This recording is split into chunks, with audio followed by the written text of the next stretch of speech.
This is the Saturday Down South podcast. I am Connor O'Gara.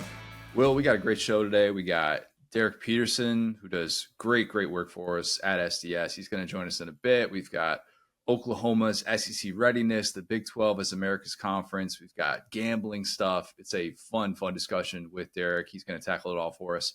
We've got Pitch Me, Why We Should Hate Your Rival, a subject that I don't know how we've done, but it seems like an obvious one for this subject matter. But we had a what's the right way to say this, Will? You're more, how should I say this, online than I am. We got 2 seconds of Eli Drinkwitz cringe. Yes. Do the kids still say cringe? Can I still say that? I think cringe is part of the lexicon. I think things will be cringe forever now. Okay, because I get spell check every single time. I'm a big Grammarly guy. For those who know, you know. Cringe was a word before this. That's that feeling going, ugh. I know, but cringy is what they always want to change it to. Okay. They don't want to just leave it at cringe. And cringe is a noun. You know, it's a state of being. It's a thing.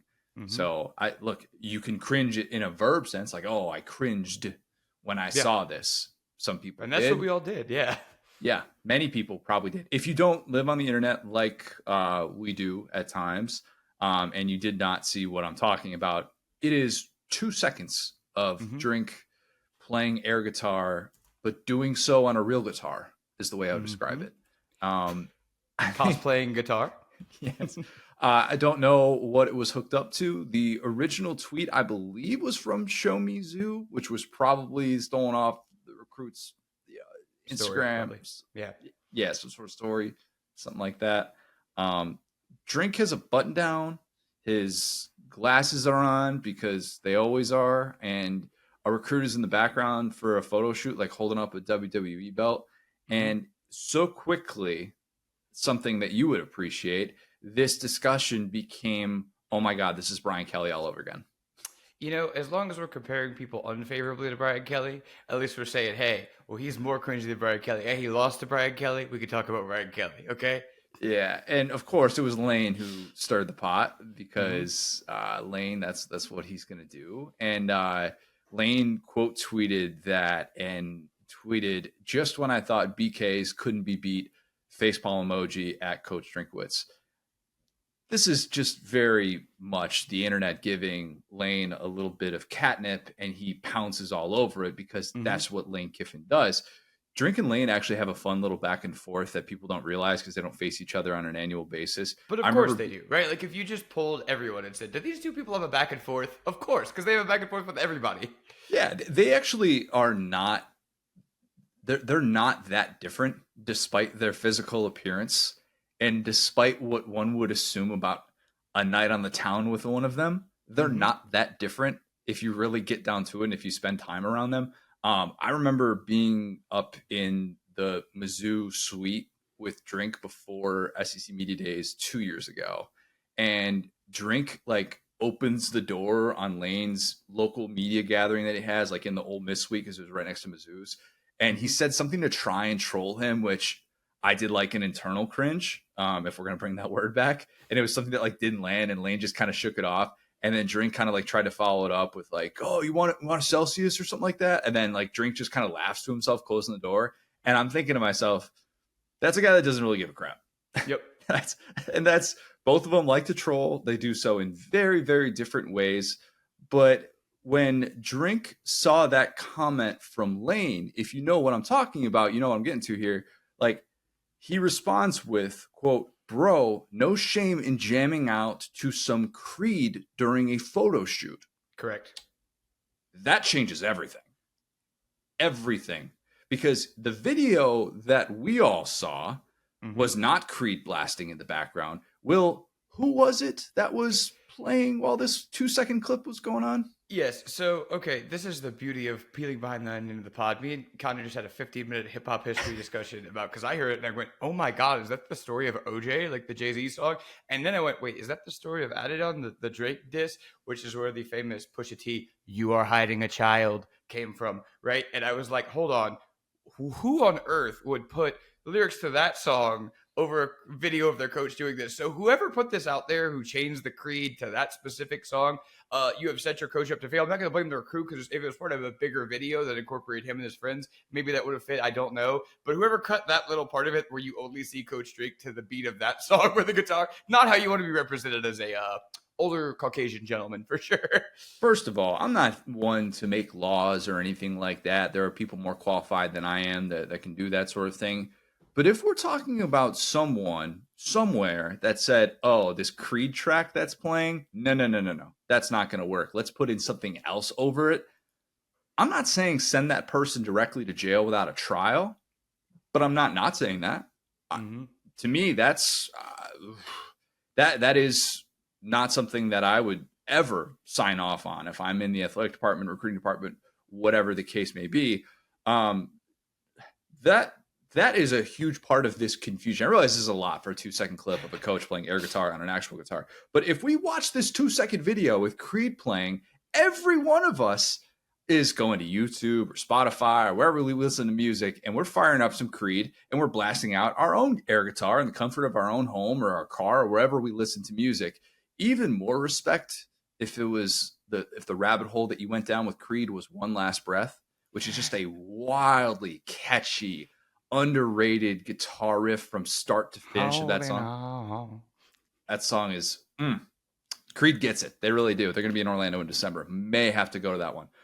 So on that, Point Drink, okay? Not as cringe as some might think. It looks worse because why would you have a guitar to that song that you talked about that's got a lot of different stuff going on in it, needless to say. I wish you guys could have seen Connor's face watching the Story of OJ music video. It was one of the funniest things I've ever seen. Yeah, I watched it with closed captioning too, which was a choice. It was like you gotta go to church right after that. Like, oh boy, we're gonna have to delete some history here. What are we doing? But yeah, we get into this discussion of why do coaches do stuff in this day and age of internet roasting where it's so easy to look bad? Why do coaches do these things that makes them look out of touch or bad in any sort of way when they have so much power, so much control over their own image? Why do middle-aged men dance in front of cameras when the internet is just going to have its way with them? How can they not be more self-aware? My coach would never, blah, blah, blah, blah, blah. Your coach would. Your coach has. Your coach will do it again. Yeah. This is separate from you, but I have a little secret. Our favorite team's coaches are not nearly as cool as we think they are, and they all have 2-second moments throughout a day in which they're probably doing something way worse than this. I've probably done something way cringier than this in the last hour.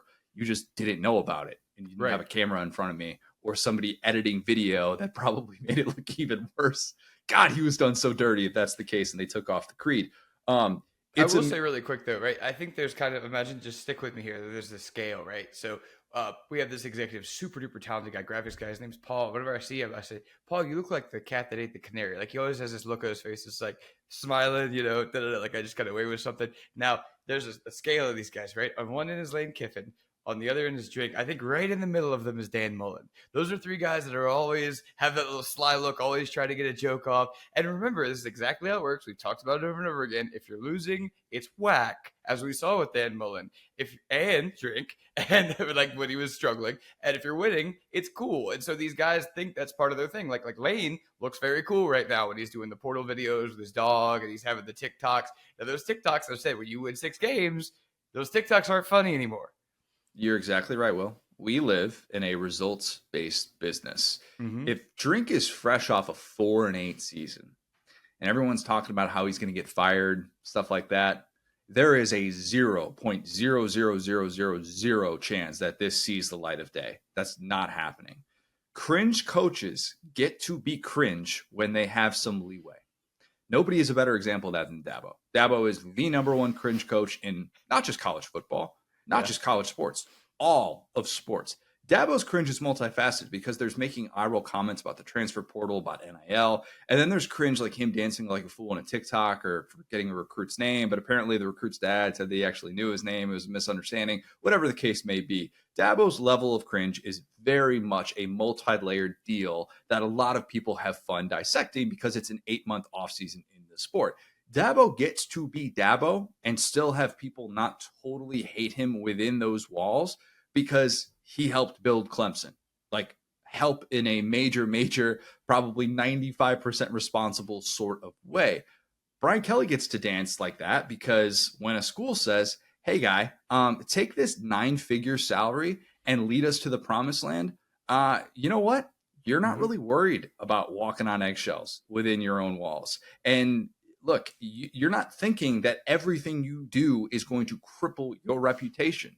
So you can have some fun. You can do these sort of things. Maybe you're trying to go viral. Maybe you're not trying to go viral. Whatever. Football still determines all of this stuff. And that's true with Drink. Last year, he did football things better than he's ever done football things, which is how he earned that new contract. A deal that, in case you haven't heard, puts him in the $9 million club. That's become more and more inclusive in the SEC. Call me crazy, not just based on this 2-second video wherein Creed was edited out, but I think Drink feels pretty good right now.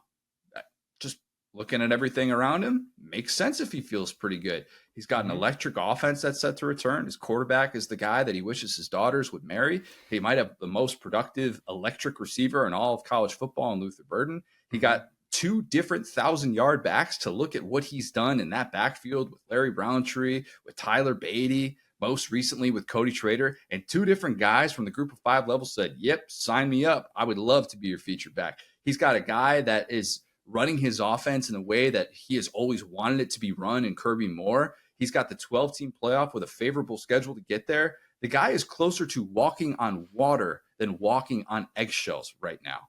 So for someone with Drink's level of confidence to begin with, that's willing to chirp Lane after he has, Drink had a 6-7 season. He's yet to have a winning season in the SEC, and he's still that confident. If that's how he is just normally, his default, what do you think it's like after he has a season like that?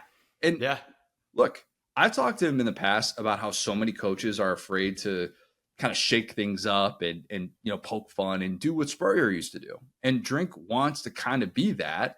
And he's got a different way about him than Spurrier. Like, there's just no question about it. And Spurrier's resume is a big part of why he became the head ball coach. That's just, everybody knows that. Florida fans, SEC fans, that's just reality. And this was a guy in Drink who, look, I think everything that has led to this point has got him feeling a different sort of way than he ever probably has, even more extreme.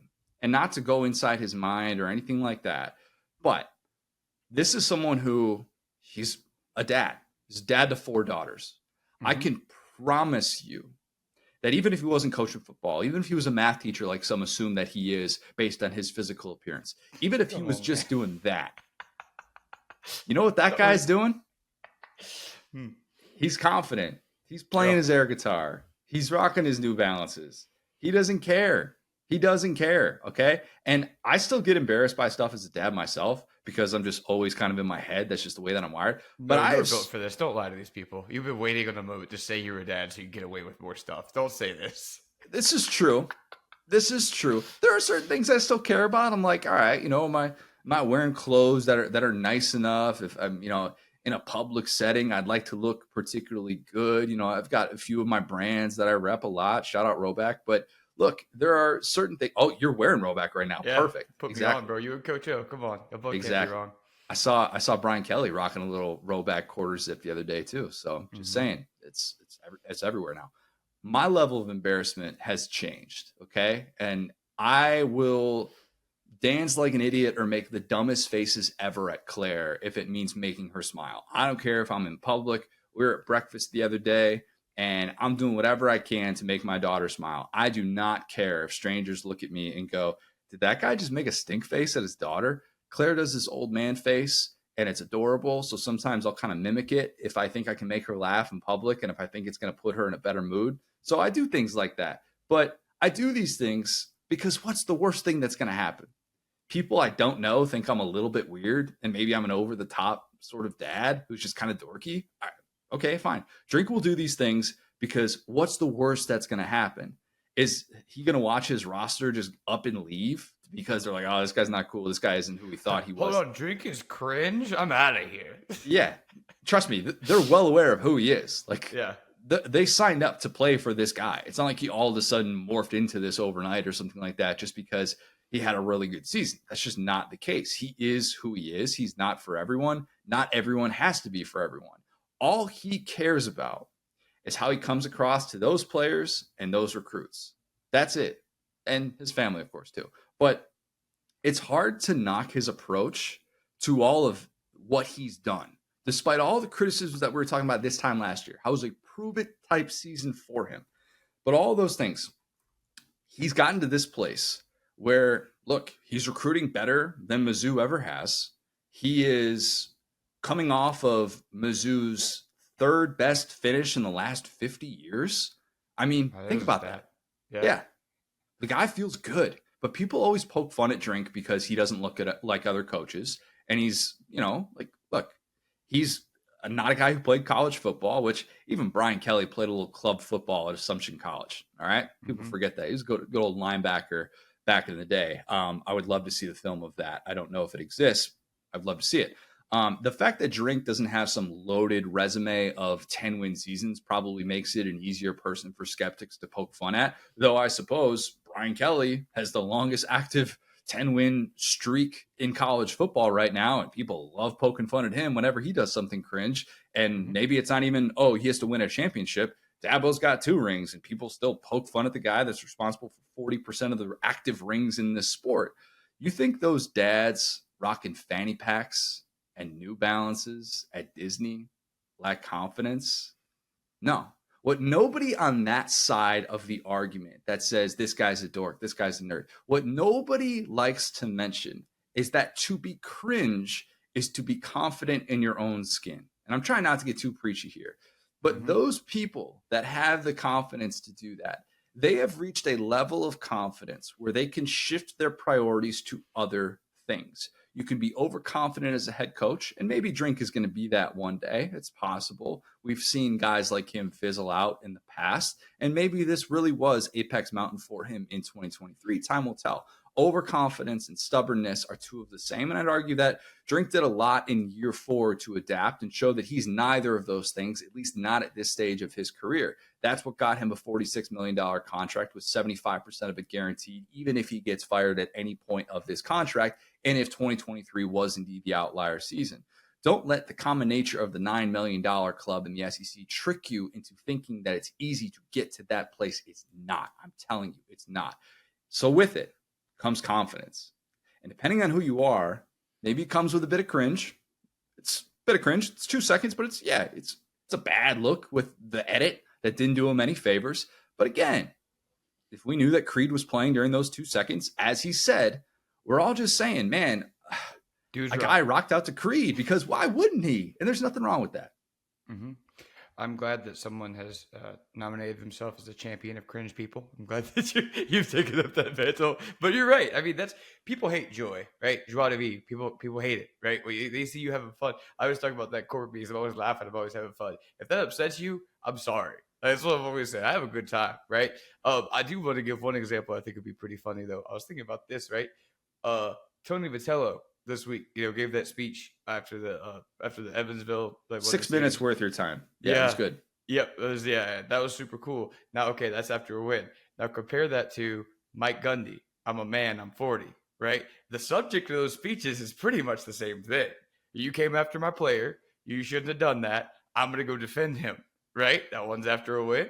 One's after a loss. And if they had lost that game, that speech, you make the same speech. It goes viral for the wrong reasons. If he had Andrea been saying, you could take a play to Omaha because it's one of the greatest lines I've heard in a speech like that. And so point being, I think whatever works for you. And I think that, you got to listen to your people. The people of Mizzou right now, love him from what I've seen. I can't speak for them, but they're fired up. The same thing with Louisiana and Brian Kelly, right? You know what I'm saying? Same with Clemson and Dabo, except for Tyler from Spartanburg. So at the end of the day, it's not for you, right? And the people that spend their whole lives dumping on these guys, except for Dabo, because it's really funny. And the thing is, Dabo steps into it and can be a little bit vindictive. If it's joy, if you're dumping on joy, like, you're a loser, right? But if you're jumping on somebody looking down on people, that's different. I want to be very clear about that, right? We don't dislike Dabo because he loves life. We dislike Dabo because he's made comments about, athletes and certain things, and like it's deeper than just that, right? So that's why it's a little bit okay to do that. It's like speaking truth to power. But point being, I just think it's a loser move, and it's always people from other fan bases dumping on that, and it's like, hey, look at yourself in the mirror. How many people can legitimately say my head coach has done what Drink has done, what Brian Kelly has done, what Dabo has done? Because now we got to really have a hard conversation. Well, my coach is cool. Yeah, your coach won 8 games last year, dog. You know that clip of Kirby where he's going like, and he's pointing at someone in practice? Kirby's hilarious, dog. That clip where, and then at the end of it, where he's kind of doing this little side bump and it's kind of awkward. Yeah. Picture the reaction to that if it's Drink and not Kirby. Mm-hmm. Drink gets roasted on the internet. Picture the reaction to that if it's, say, Dan Mullen. Dan Mullen gets roasted for that. Remember when there was the cringe little shimmy of Dan Mullen and Felipe Franks? It's a great gif. You could probably Google it and find it in 2 seconds, where Mullen is just trying to loosen him up. He's like, Felipe, you're tight. I'm gonna do my cringe dance moves and try and loosen you up a little bit, just so that you have something to make fun of. All they're focused on and all they care about is how they're getting through to those players, to those recruits. And if being cringe in that moment is the only way that they know how to do it, how to get a message across, so be it. Whatever. Maybe they're going to take it out. Maybe they're not going to look as cool as Lane Kiffin does. I'm here to tell you that if all of Lane's daughter's TikToks went on the internet for everyone to like constantly dissect all the time, instead of just the random, very select people that like doing that sort of thing, they would get roasted even more. Okay? They would. But instead, that stuff doesn't really make it on Twitter. You showed me those like a few months ago, and it opened up a new world for me. I'm not on TikTok or anything like that, so I don't see this on a regular basis. But I was like, oh my God, like imagine if Lane just tweeted these out himself and how many reactions there would be. It'd be like, Lane, that's kind of like maybe he does, to be clear. He doesn't like tweet them out though. Like just the straight up videos of them, he's not doing that. Yes. That's why I love Lane Kiffin. When he started doing that after the big season, I went, I love you. Okay, but so even that though, it's after a big season. Exactly, right? Yeah. Lane can do these things because he's already in the conversation of best Ole Miss coach ever. You get to be yourself more in this business, and we get to see more of you if you are good at your job. That's just that's the reality. Even Saban ain't doing the Cupid shuffle if he's on the hot seat at Bama, and if they're talking about him getting fired, if he's going 7-5. Okay, but Saban can do that because he's a cute old man and he's doing these things that you're like, oh, isn't that adorable? And yeah, maybe Saban's got more rhythm than Brian Kelly. Maybe he's got a little bit more finesse in what he's doing than Drink, and he's got a little bit more awareness there. But perspective with all this stuff is needed, and context is needed. And again, I want to hear the original audio of this video so badly because there is no shame in Creed. Will, I've told you this before. My buddies and I, if Creed comes on in the car, it's a rule that we belt it out, and you're going to be able to make out 2 to 3 words of the entire song, with the exception of the chorus. Of course, we know the chorus. Can you take me higher? I mean, come on, everybody knows that. But we're cringe in our own right, and we're mid 30s guys who are supposed to be cool. We're supposed to understand the zeitgeist. We're supposed to understand pop culture. And we've been doing this crap for 20 years. If someone, me and John did karaoke, we were like kind of hammered one night, and we tried to do Higher. Did not realize there were more than about 8 words in that song. There are verses to that song, and we were like trying to read it. We were like, huh? Yeah, because it's just that's how you're supposed to do it. Exactly. You just let it flow. And there's nothing wrong with that. Like if you had cameras on for all like my interactions in public and stuff like that, I would have moments like that all the time. And I try and be somewhat buttoned up, but I also try and be myself a little bit. So I realize it's so easy to dunk on Drink. And I even at one point tweeted like, like I think he meant to go viral. And then I deleted it because I was being sarcastic when I was saying that, just to be like the 180, the swerve take on that, because it seemed like everybody was having fun with it. But if you're actually telling yourself that this is going to impact who Drink is, his brand, whatever, I don't know. I think you're probably looking a little bit too far into it. And if you're saying that it's more cringe than what Brian Kelly was doing, I don't think you have the full context of potential Creed blaring in the background. Yeah, again, that's friendly fire right there. But I do want to say this real quick. I mean, of course, I'm gonna get a little bit more life out of this topic, right? I don't know if you had talked about this specifically. If I was going, it's a very small thing, but Netflix is doing kind of a Drive to Survive, like the F1 style show about the SEC. And my boss texted me that I was at this fella and I said, "Man, there's gonna be a whole generation of just like random Americans who just think Shane Beamer is the best coach of the SEC." Because they're going to get a camera around him and they're going to be like, dang, this guy's really confident. This guy's really whatever. They're going to get around Kirby Smart. He's going to give you like nothing. I like Nick Saban. He's going to be like very like buttoned up and whatever. But that just goes to show. I was like, yeah, Lane Kiffin, Shane Beamer, they're going to think that's Vince Lombardi, dog, because they're so good on camera. And that just goes to show that's what college football is becoming. It's becoming PR. It's becoming recruiting constantly. It's becoming about your image. And are you taking the L? Are you taking the W? Are you cringe or whatever? And so it's just so funny because that is such a big part of some of these guys' brands, right? Whereas the older school guys, talking about some of the guys we just talked about, I've just said I'm not going to participate, but that really gives the younger guys who understand PR and social media an edge. And like my buddy that went to Auburn was in the chat. I was like, oh, great. We get to see more Hugh Freeze break. The Shane Beamer, the Soldier Boy. Yep. That dropped right before SEC Media Days was, it was marketing. It was. I love that. You know? It was Justin King doing really good work because that's what Justin King does. Yeah.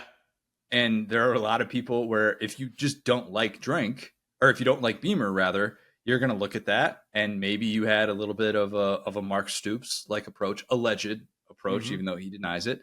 And maybe you look at that and you say, you know what? That's cringe. I don't want my head coach doing those types of things. And in reality, you're kind of just galvanizing. You're trying to just rally your own troops is what you're trying to do with all of this stuff. And then a year later, they do a video that's nothing like that at all. And it's Sopranos themed about like getting down to business. And that was the big thing that South Carolina was doing before Media Days. And it wasn't so much, we're trying to market this fun aspect and we're trying to, wear the sunglasses and do all that stuff. We want to show that this is what we're about. And we want this to be captured. We want this to be how our players are feeling internally.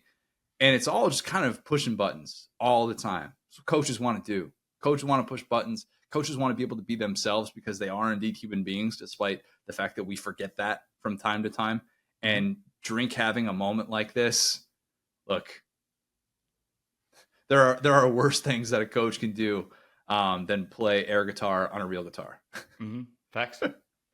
All right, let's kick it to Derek. Fun extended conversation that I've wanted to have about the Big 12 this year, as well as Oklahoma's SEC readiness, some gambling stuff at the end for playoff futures that I think if you have any sort of vested interest, you will very much be interested in that conversation.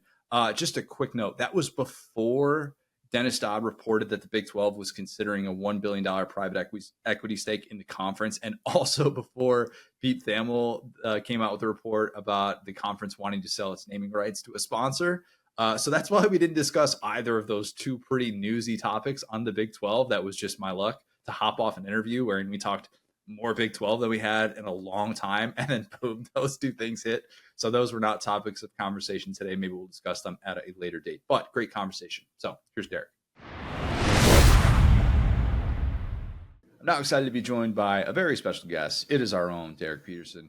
Derek, you're doing the single worst thing that we as human beings do on a regular basis. That is move.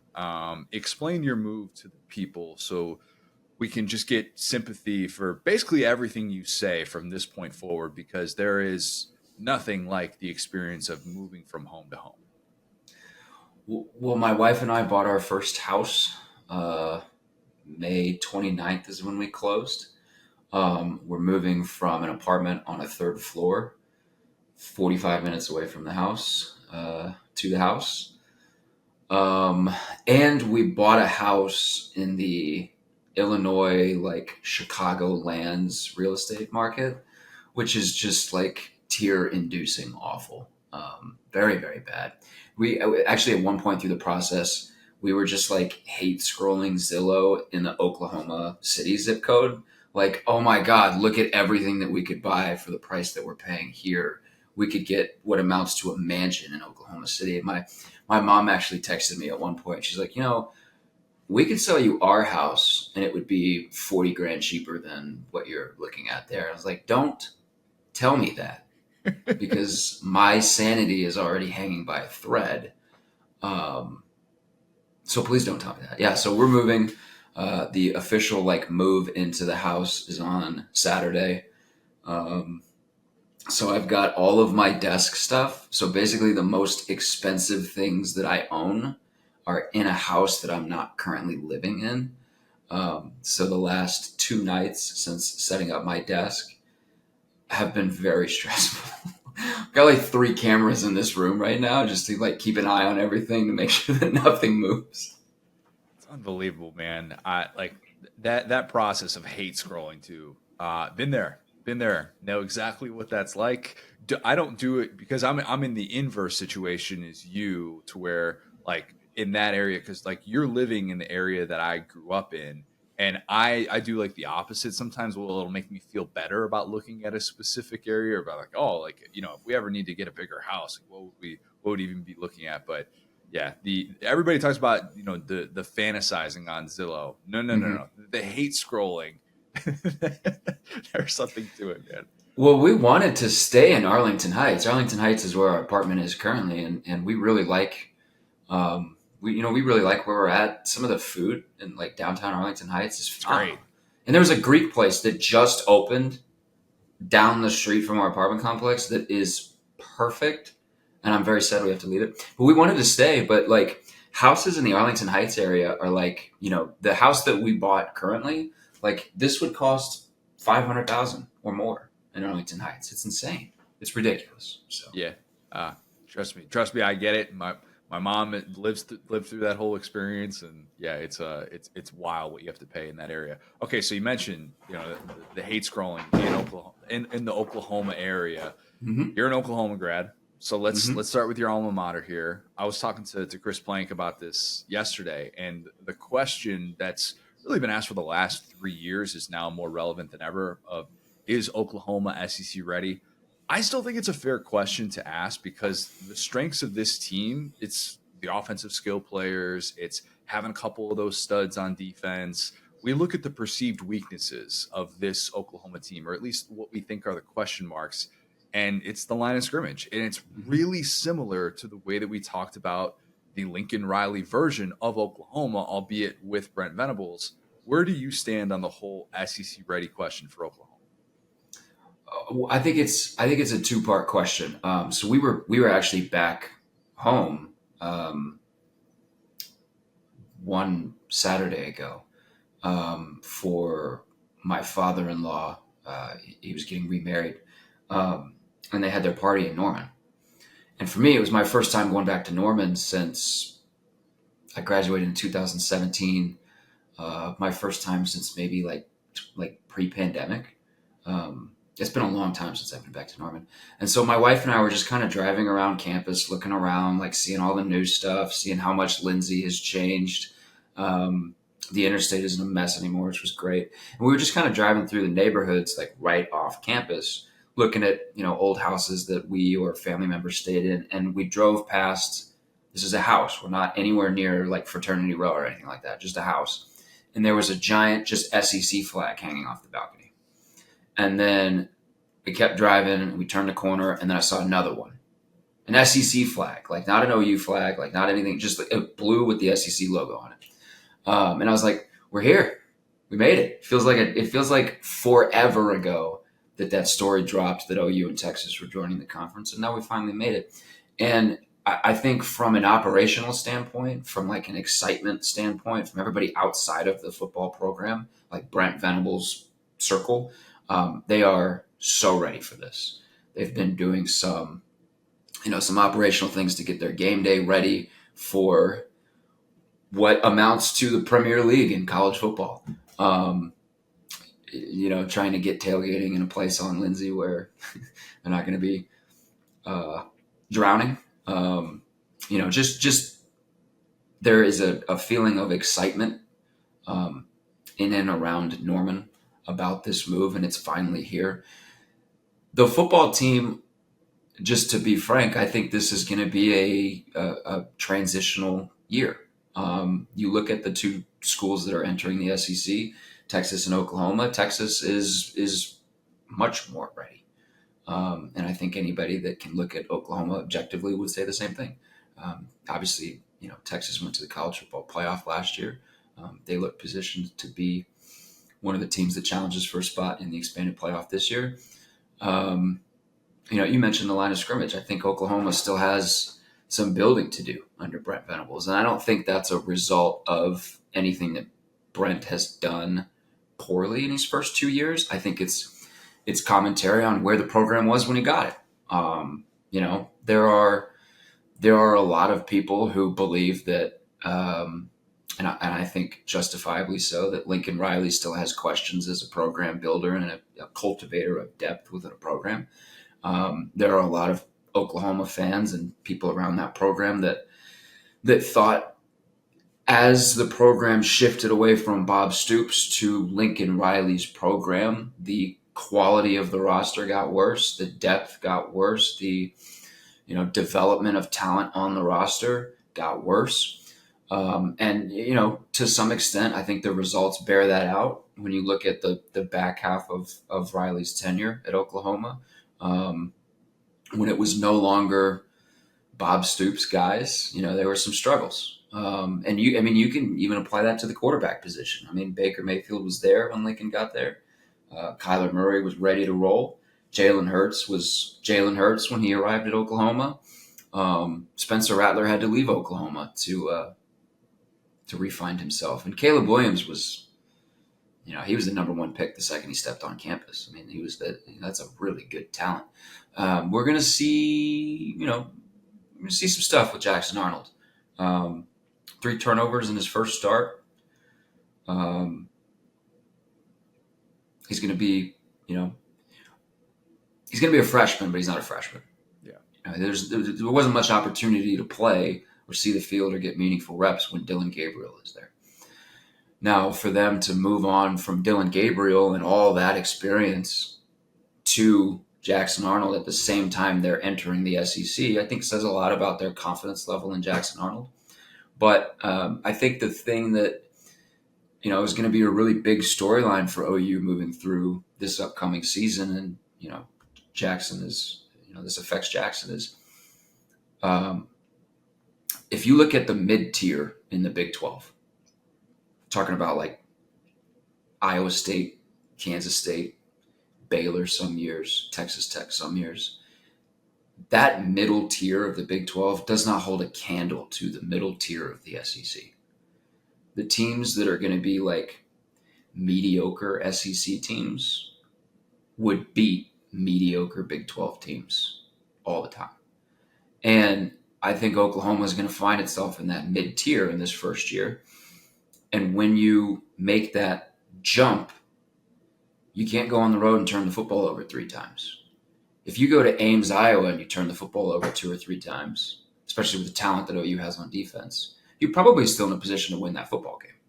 If you go to Auburn and you turn the ball over 3 times, forget about it. It's a much different ball game. I remember 2 editors that I had in Nebraska during my time in Nebraska. When Scott Frost was hired as the head coach in 2017, December of 2017, they went to the Peach Bowl for that UCF Auburn game. And now remember, we're covering Nebraska, so we're covering Big Ten players. We've seen Ohio State, we've seen Michigan, we've seen Wisconsin and Iowa. We've seen big bodies. And I remember the lasting impression from that Peach Bowl for my 2 editors, and Aaron still talks to me about this. They're on the field in pregame warmups, and they're just watching, what's unfolding in front of them, and then Auburn players walk by them, like from behind them over here, they walk ahead of them. And the reaction was, Jesus Christ, those guys are huge. Welcome to the SEC, OU. So you had to get bigger on the offensive line. You had to get bigger on the defensive line. You had to get bigger overall on the defense. I think they got bigger in the secondary. I think they got bigger and better on the defensive line. You got to replace 5 starters on the offensive line. You got a new offensive coordinator. You got a first-year starter at quarterback. Is Oklahoma ready for the SEC? I don't know. But given the context of where Oklahoma finds itself, I don't think that's necessarily the most appropriate question right now. They're going to learn this first year. They're going to learn where the deficiencies are. where they have to build this program. And I think, I think a guy like Brent Venables deserves, some trust that he's going to take the data points that he gathers from this upcoming season, and he's going to build a program that can fit into the SEC.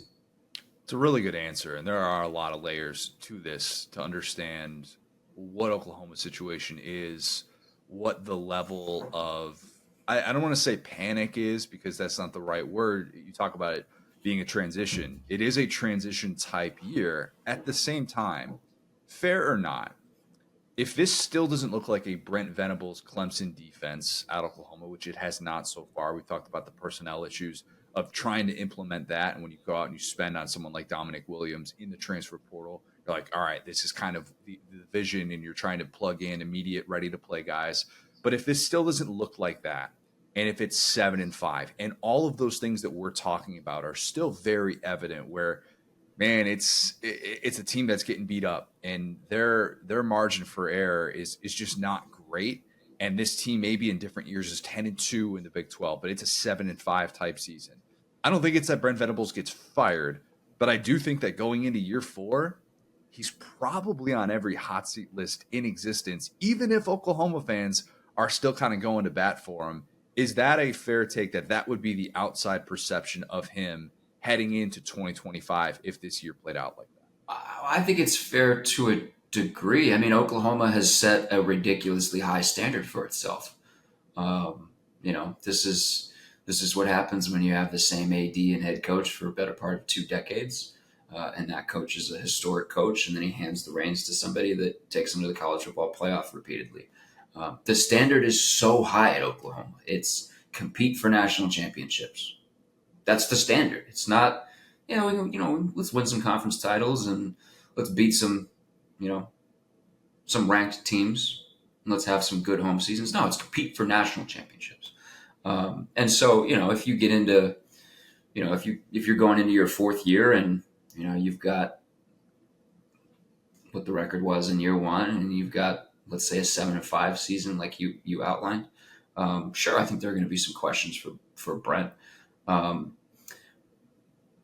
don't think we're there, because I also don't think the defense is going to be bad.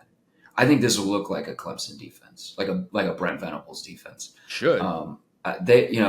Danny Stutzman, Billy Bowman, Danny Stutzman at linebacker, Billy Bowman at safety. You mentioned Dominic Williams, who they brought in from the transfer portal. I was listening to Eddie Radosevich at Sooner Scoop talk about this team in the middle of spring on Teddy Lehman and Gabe Eichert's podcast. And they were asking him how he felt about the defensive line. He's like, if we could just get one more interior guy in here, if we could just get a guy that they could lean on, one more, I feel pretty good about the position. And they get Dominic Williams from TCU. I think this defense, in terms of its ceiling, I think it could be one of the 3 or 4 best defenses in the SEC. When that's the case, you're going to have a relatively large margin for error with your offense. Now, in the Big 12, if you have an elite defense, you're going to be in every single game. It's really more of a prerequisite to be competitive in the SEC to have a good defense. So there's another difference right off the bat. But I think OU's defense is going to be good, potentially really good. It's and it has to, because it has to help out the offense. But I think if that occurs, if we get a defense like what we expect to see, or what we think we might see, if it's a 7-5 season, I don't know that necessarily means bad things for Brent Venables. You just have to consider the context. OU is not in a place where they should be expecting to walk into the SEC and win 9 games. They're just not. I listened to a couple podcasts in the spring. They're like, can you get to 9 wins, 9-3, and be in the conversation for a college football playoff? I think so. I think that'd be great. I think that's too optimistic right now. I like an 8-4 season would be great for OU. There are going to be growing pains with Jackson Arnold. There are going to be growing pains with the offense. Now, it helps that they get 4 games at home. They don't have to leave Norman for a month to begin the season. But you got to play at Auburn in your first road game. the back half of the schedule is really tough. I 4 losses would be a success, I think. Or I should, let me reframe it. 8 wins in your first year in the SEC would be a success. If it's 7 wins, you go to a bowl game and you have a really, really good defense that keeps you in every game. And, you have those 5 losses because you have to replace everything on your offense. I don't think that's an issue. And I don't think, anybody would view Brent, if that is what unfolds, I don't think anybody would view Brent Venables' job as being in danger. Yeah, you're right. Context is key. And with the schedule, that's got 7 matchups against teams that won at least 9 games last year. I mean, it's an absolute gauntlet that Oklahoma has year 1 in the SEC. And it will be. It's the SEC, man. You say that about everybody. It's going to be a fun year. It is. And you know what? For those that can go into this with the right perspective on the Oklahoma side, it does have the ability to have a lot of those satisfying wins and those satisfying moments that will make us maybe think, hey, Oklahoma is ready to go. And maybe if they're competitive in those games that we think are just, they have no chance whatsoever, that changes the entire conversation surrounding Brent Venables and what he's building. It is interesting, though, that Oklahoma and Texas leave the Big 12, and it's this new era of the conference that feels fun. And I'm not the first to come up with this concept. We were talking off air. We're like, do we know who the first to say this was? But I think there's a lot of truth in it.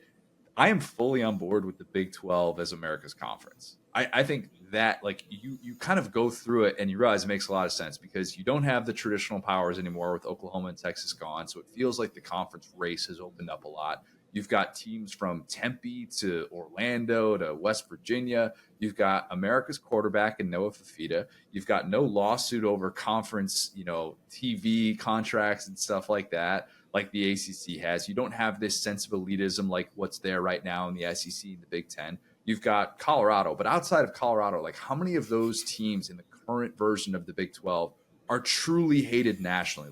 You can get into a West Virginia Pitt sort of thing, I guess, but still, it doesn't feel like a conference that has a lot of hate coming into it. And if you exclude UCF claiming a national title, the game that you're talking about, 2017, for beating Auburn, how many, you're talking about 1990 Colorado as the last national champ among those current Big 12 members. So nobody's going to claim you're a bandwagon member if you kind of jump onto one of those teams or something like that. What are your thoughts on the Big 12 as America's conference? Kind of funny that OU leaves and then the Big 12 becomes almost like a land rush of sorts. The conference is, you mentioned hate. There is a lot of hate within the conference geared at one team in particular. If you listen to various Big 12 fan bases, just ask them about how they feel about Utah's fan base. Utah expects to just walk into the Big 12 and win the Big 12. And, I think there's some merit to that. When healthy, they won consecutive Pac-12 titles and, could have won a third last year if half their team wasn't on the injured reserve by the end of the season. I love the concept because there are some very, very fun teams in the Big 12 next season. There are some teams that are going to be super hard to watch, like Arizona State. But there are some teams that are going to be just such a joy to watch. And there are some huge games early in the schedule too. I like what the Big 12 schedule makers did. We get Oklahoma State hosting Utah, and then a week later we get Utah hosting Arizona. That's your Big 12 title discussion right there.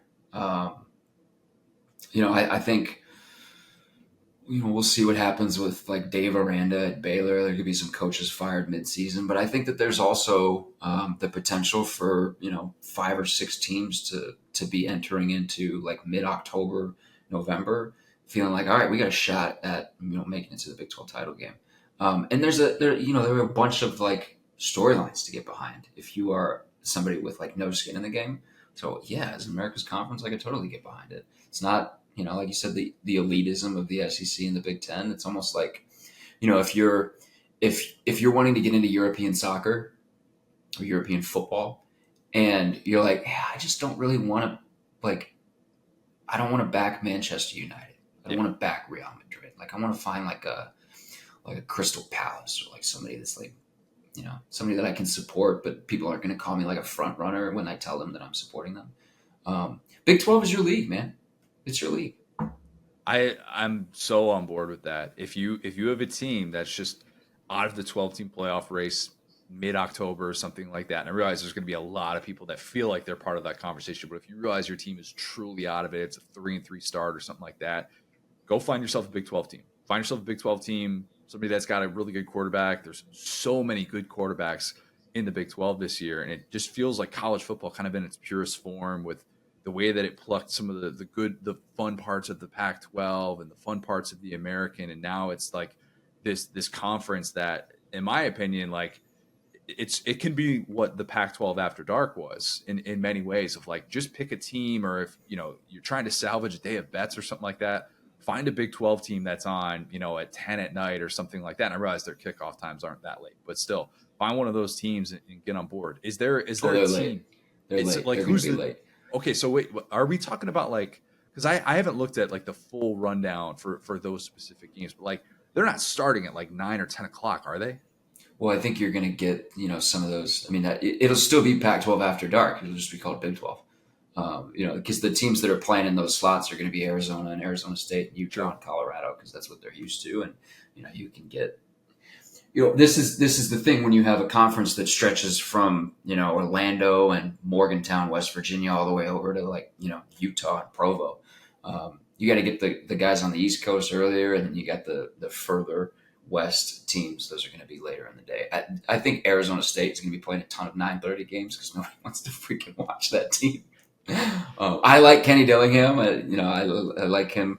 We'll see. I like him as a coordinator. I think the jury's still out but also, like Utah, they were just absolutely murdered by injuries last year. But yeah, I think some of those teams are going to be playing in the super late slot. But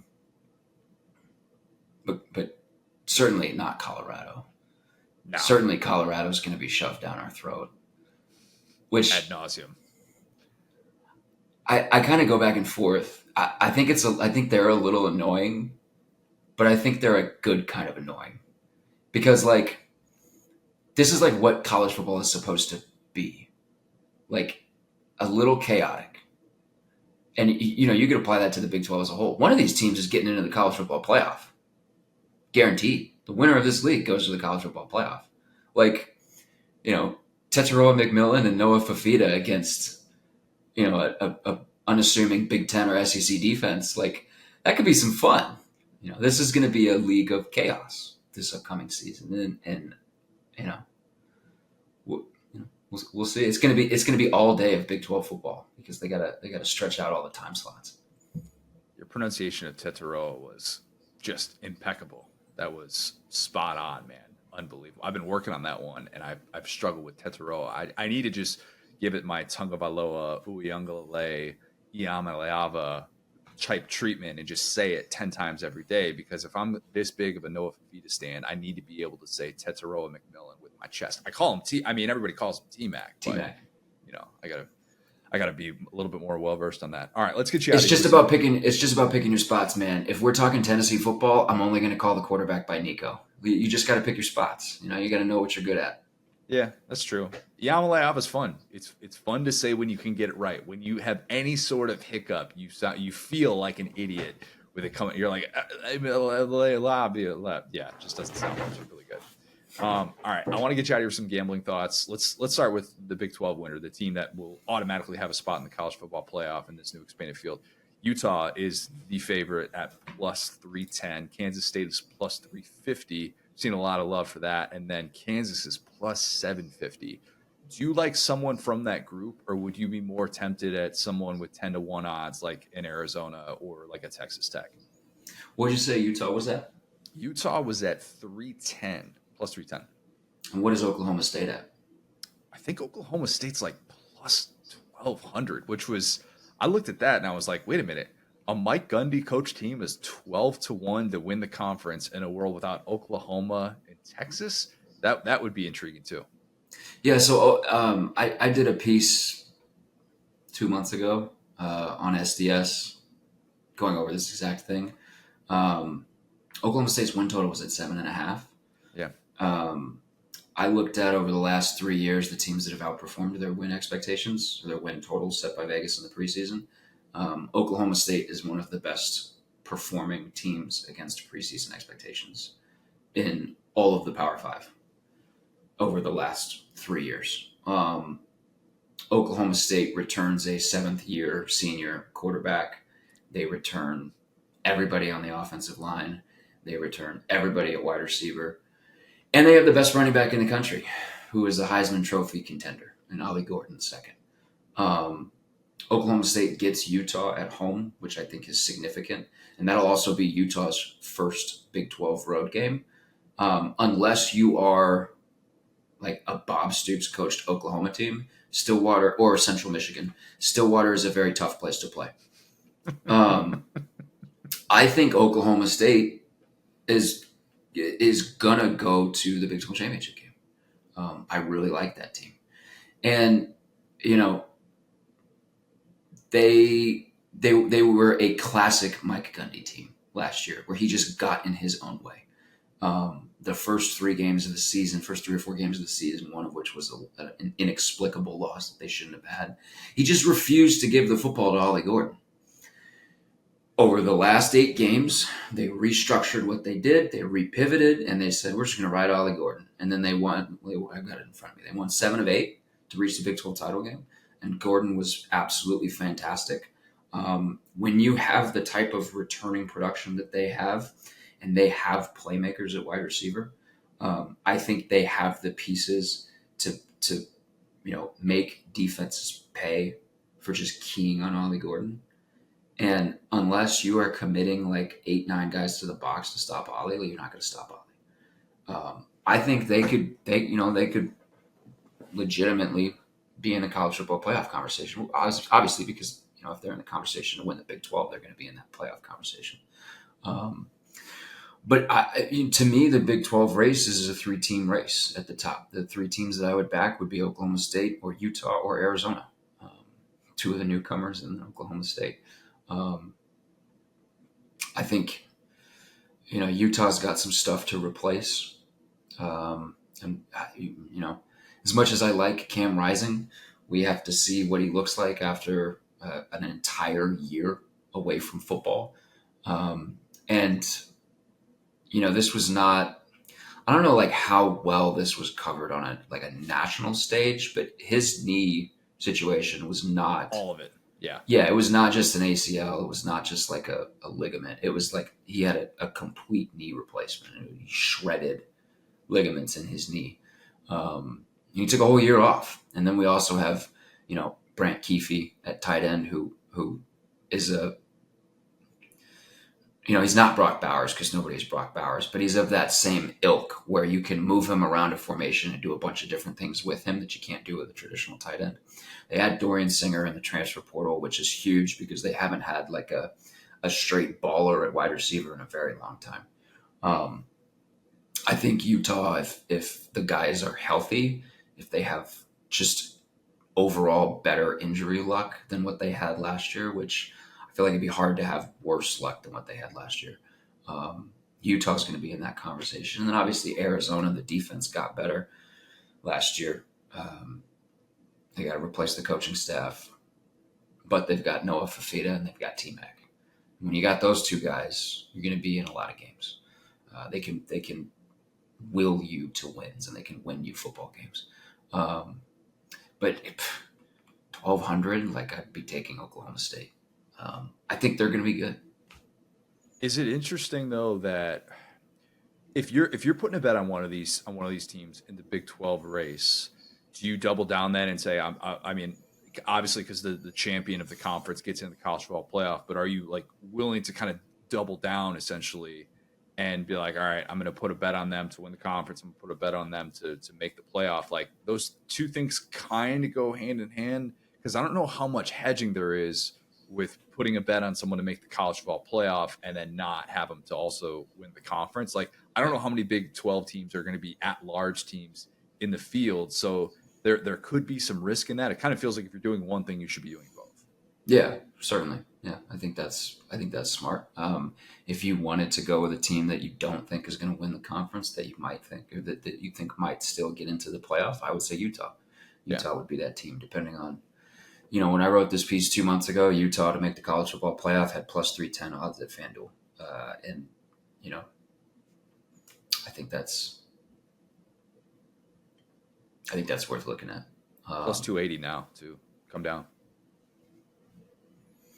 Because I mean, this is a Utah program that we have seen get. You need like the right mix of things. Like you need, if you're not going to win. Now we haven't seen this, so this is all just conjectures. We don't know what's going to happen with a 12-team playoff or what the committee's going to value. But I would imagine that you would need to be in your conference title game, but lose your conference title game, and then have national respect. Like let's say West Virginia makes a run to the Big 12 title game and loses to an Oklahoma State or at Utah. I don't think West Virginia is in the playoff conversation for an at-large bid just because it made the Big 12 title game. But if Utah's there, we've seen Utah get quite a bit of national attention and respect and love in recent years. When you host Florida and you beat Florida, people are going to pay attention to you and value you. When you go to Gainesville and lose a pretty, entertaining game like what they lost, people are going to respect you. There's a level of respect with Utah's program from a national stage, and we've seen that with them consistently ranked high in preseason polls. And they were I don't remember when they fell out last year, but they were in it for probably longer than they should have been. The Oregon game, that's when they fell out. Yeah, so longer than they should have been. You need a little bit of that national respect where people are going to give you the benefit of the doubt a little bit. I think Kyle Whittingham helps in that regard. So I could see Utah falling in a Big 12 championship game, and unless it got murdered like what it did to Oregon in those Pac-12 title games a couple years ago, still be in the conversation for an at-large berth. Again, I think Utah's good too. I just I can't seem to figure out why Vegas is or why I'm so much higher on Oklahoma State than other people are. Because I'm high on Oklahoma State. Oklahoma State's a team that plays to its competition a lot. They are. To a fault, perhaps. And that could be some of the pushback of all right, even if they are sitting there at 9-3, do they have one of those embarrassing losses that just kills them, where it's South Alabama again or something like that, where you're or Central Michigan, where you're just saying to yourself, well, what? You're 9-3, but you lost to who? That doesn't make any sort of sense. So maybe that's kind of baked in with some of those odds. But I agree with you. When I saw that, I was kind of going, that feels like disrespect for Mike Gundy when he's got obviously one of the most popular household names returning in the sport in Ollie Gordon. It's also commentary on Alan Bowman as a quarterback. Yes, he's a seventh-year senior, but it's not like he's, I should have his interceptions in front of me because he threw double-digit interceptions last year. It's a very interceptable ball, and I remember watching the bowl game against A&M and all those floaters that he would throw. I'm just he's basically playing 500 with the defense. I'm dude, that some of these balls, man, you're getting away with some stuff because A&M, and you could do that against an A&M secondary that was really young and wasn't particularly good last year. But I was like, oh gosh, that'd be tough. So that's probably part of it as well. He completed 61% of his passes, and he threw 14 interceptions against 15 touchdowns. He also threw 500 passes. This is the thing with Oklahoma State. If you have Ollie Gordon in your backfield, you should not have a quarterback attempting 500 passes. You just shouldn't. And that's probably part of it too. Is Mike Gundy is still Mike Gundy, and he's going to do some stupid things sometimes because I think pride gets in the way a little bit. And it's my way is going to work. We're going to do this my way, and it's going to work. But yeah, I think they have a good team, and also too, with the expanded playoff, doesn't really matter if they have an embarrassing loss early in the season if they're 9-3 and Big 12 champs. They're getting in. Yeah, true. Yeah, that's a good point. If they're Big 12 champs, the ultimate. If they're Big 12 champs, yeah. The ultimate question. Okay, let me get you out of here with one thing, and it's something that I'm having a tough time kind of wrapping my head around these odds for getting into the college football playoff as a non-core four, as I call it, team. If you're at the group of 5 level, Liberty is at plus 550, and just has that absolute cake schedule. Caden Salter's coming back. Memphis is plus 600, but you've got games at Florida State, at South Florida, at UTSA, at Tulane. That seems really difficult.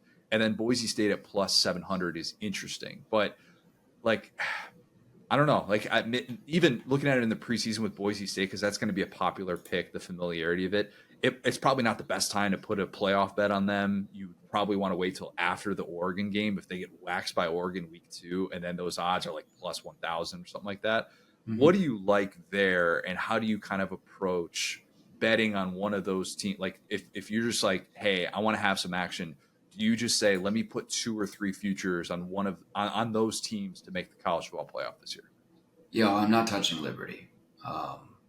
Interesting. What was Liberty in the college football playoff? They were 23rd at 13-0 in last year's college football playoff rankings. Schedule.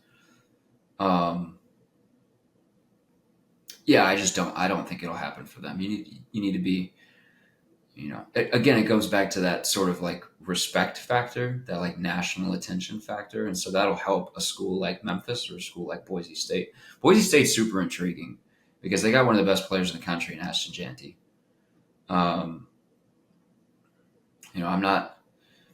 Last I looked, the quarterback situation wasn't settled. They got Malachi Nelson coming over from USC, but I was reading some stuff from the spring, and it's not a guarantee that he's going to win the starting job. It's also not a guarantee that he's elite just because he's a former 5-star quarterback. He's another one of those guys that didn't have much opportunity to play at his previous school, and now he's, if he is the starter, there's going to be some growing pains there. I'm just a little hesitant on the group of 5 or the non-core 4. I like that core 4. Everybody keeps referring to the Power 5. Like, the Pac-12 is just Oregon State and Washington State. Like, that's not a power conference anymore. Exactly. Like, we need to. So I like the core 4. I like that. I mean, like, why are we under any delusions that the SEC and the Big Ten aren't going to dominate those at-large spots? Like, that's what's going to happen. If you think of it as just one spot, right? If you think of it as just one guaranteed spot and someone has to get it, that's, I think, where I don't know how much Vegas has, like, we've never seen this before with this type of format, so we don't know the type of respect that's going to be given to that specific team. We've only seen it in the sense from a New Year's Six Bowl, and last year was kind of like, all right, well, Liberty's kind of the default, even though they didn't play anyone, and I guess they're undefeated, and then let's let them just get trucked by Oregon. Like, there's such a drop-off, it feels like, this year, and I've talked about this before. If you look at preseason top 25s, like, none of these teams are in there. And we're debating, is Air Force maybe going to be one of these teams or something? Like, it just feels like it's really difficult to try and project. And so maybe that, like, you just throw a few of these flyers out there and say, well, somebody's got to get it. And if I'm getting 7-1 on my money or 6-1 on my money, then at least maybe I can get some of that back. Yeah, I like Boise and I like Memphis. I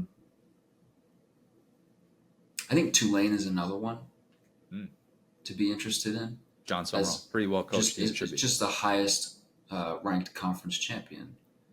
I think Tulane, coming out of the American, could be in that conversation.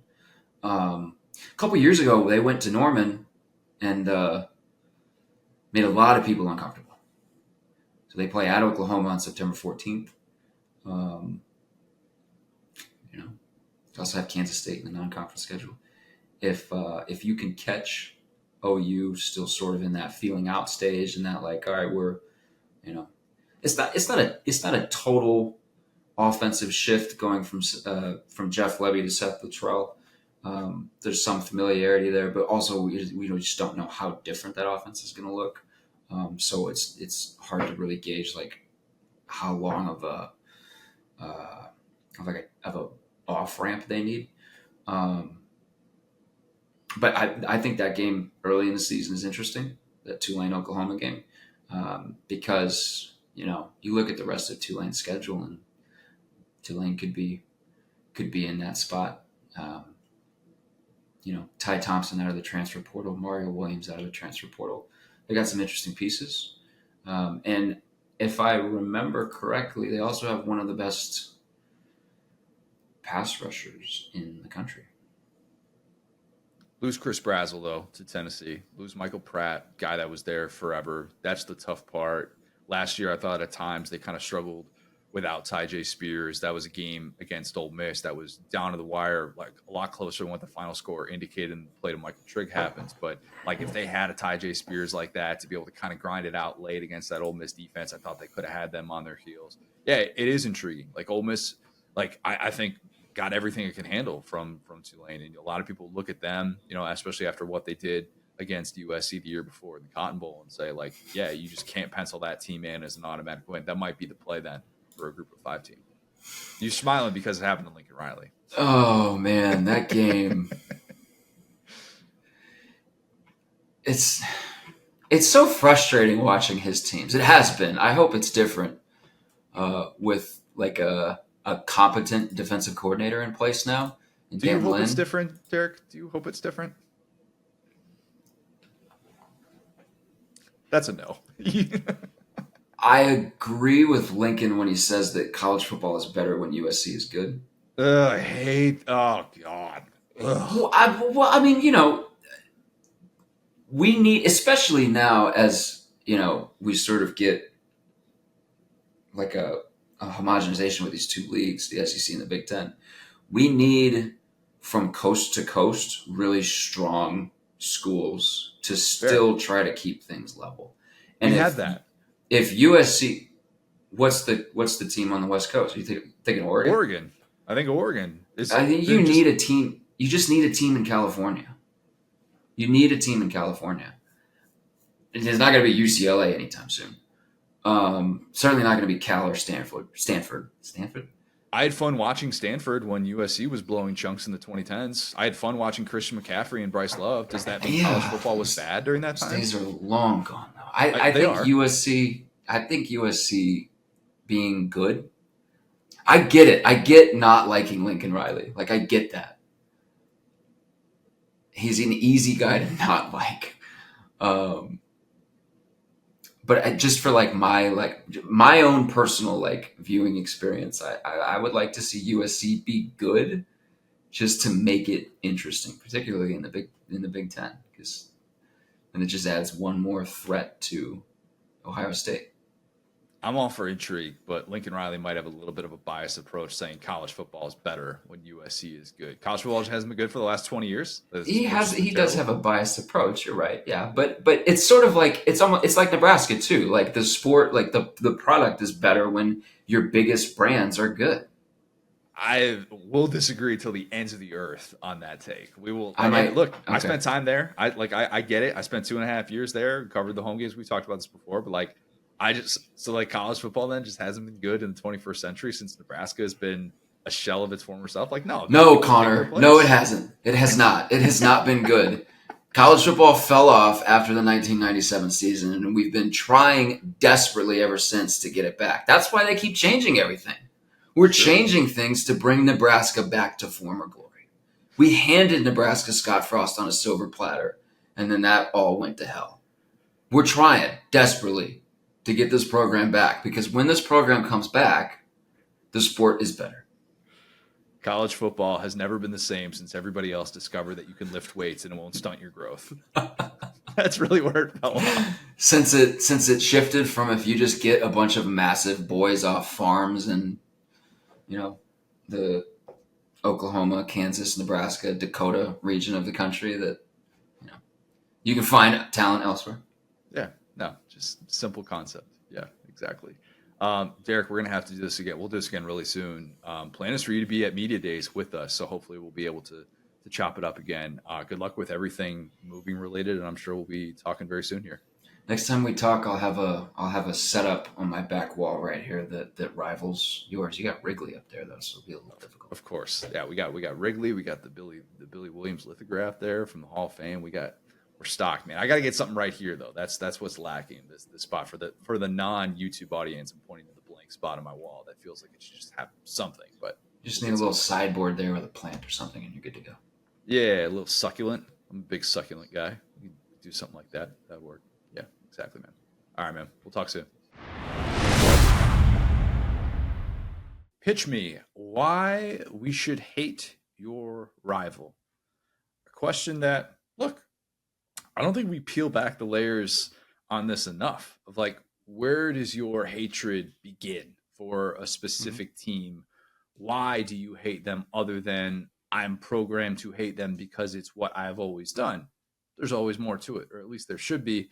And to get there, I think is a question that hopefully we'll be able to kind of get some answers on today. The answer, in my opinion, in a bad pitch for this argument would be, well, we face them all the time. The Bears have been facing the Lions twice a year my entire life. I have zero hatred for the Lions, even when they're finally good, like right now. But they're no longer the Lions, though, because they were good last year. True. They are no longer the Lions. They're not still the Lions. They have definitely been able to kind of shed that association. And I don't necessarily feel bad about it. So credit to them. They have not been hateable. And I also don't even think it's as simple as you hate your rival because they're good. Right. Or like, I guess you could hate your rival because they have all the things you want, which is kind of a step up from that. Like, I hate the fact that the Packers have had elite quarterback play my entire life, and I've had some cool throws from Jay Cutler and some fun runs from Justin Fields. Like, that's all I've had for 34 years. By the way, shout out. I don't want to just make this a Dump It on Cardinals fans podcast, but boy, howdy did Connor get that one right last time. I'm going to get to it, Will. I'm going to get to it. Go ahead. Yeah. So, like, look, my hatred for the Packers, it's there. Now you got me thinking about my hatred for the Cardinals. Did you really think I wasn't going to discuss my hatred for the Cardinals, Will? That's the upset of the century. Kid, my God. Bad. You had the bars laid out. I hate the way that you walk, the way that you talk. We're going to get there. I promise you that. But my hatred for the Packers is partially because of that, as well as the fact that their fans have been conned into thinking that they're owners, even though they don't get any say in what the team does. They just get a piece of paper saying that they own the team and they pay money for that piece of paper. But this issue really surfaced the other day with the point that you're mentioning with the Cardinals. As Marla would say, I've got some hate in my heart, and I'm going to let it out right here. I don't do this often, but I'm going to do it. Paul Skeens goes into St. Louis, and as the kids would say, he shoves. Okay? Right. Why wouldn't Paul Skeens do that? Of course. That's what he does like every time he steps on the mound. But instead of the story being, wow, Paul Skeens shoved, let's just watch 30 seconds of how filthy this guy was on this particular day, we get a different takeaway. Because Cardinal fans gave him a standing ovation as he stepped off the field, and I had to endure the best fans in sports garbage once again. Everyone is praising Cardinal fans instead of Skeens, especially Cardinal fans who love patting themselves on the back, nice and firm. That's a smart fan base for recognizing how good Paul Skeens is. Oh, really? That's shocking. He's 6'6" and throws 103. You got that one figured out all by yourself? Imagine that. Good for you, Cardinal fans, for understanding what good pitching looks like. Or did you maybe give him a standing ovation because it was 0-0 in a game that you could still win? Did that maybe play a part in it? Or were you just the smartest, best fans in the world? This is like when Albert Pujols returns to the Cardinals. He returns with the Angels, and he's playing at Busch Stadium. And it's an 8-0 game, and he hits a solo home run, and Cardinal fans cheer for him.